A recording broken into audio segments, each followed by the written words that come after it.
Hi! Naalang ko'y i-share, maski wala mo nangutan. Kanang naaday ko na Discovery Channel ba about sa product nga ako ang ginagamit.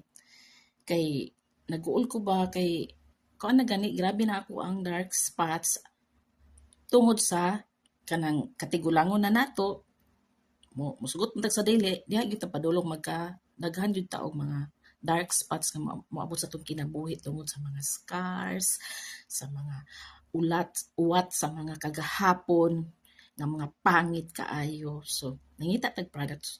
Kini ako ang na-discover o si Centella. Nice siya. Gibutangan jud nako ni siya og date. Nag-start ko ani March 14. And naana jud siya nakita nako nga result. Nindot siya. Naghinahinay og kawala akong dark spots. Tapos, ang katong sa una magud nagagamit magugkog ka na bitong porcelain, may nana kay mga Rejove kunuhay para matanggal ang mga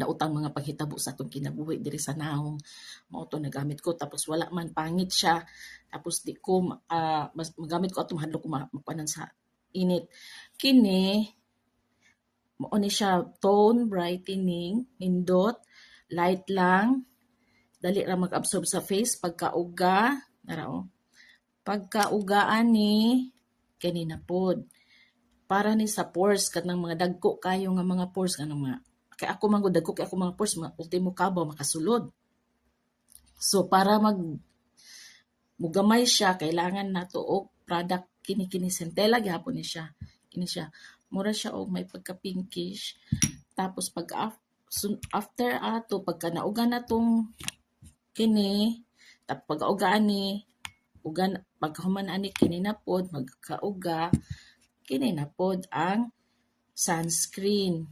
Nindot siya SPF 50 at the same time moisturizer na siya. And very very light gyud kaayo dili siya maglagkit imong face.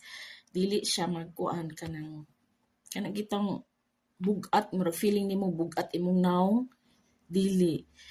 Dali ra kay mauga. Tapos ana na dayon. Tapos kung ikaw kung naga-makeup ka, pwede. Diretso ka makeup. Ana. Ako kay di man ko naga-makeup kay di man ko kabalo. So, sunscreen lang jud ko pero nindot kaayo gyud inani ang labas niya dili siya kaluoy sa Ginoo. Happy ko ani nga product. Bali sa Shopee ni siya kani 399 630 59 kan tapos 639 ana basta ana mo ni ang price sa Shopee pero pagbantay mo kay naay mga fake magbantay mo.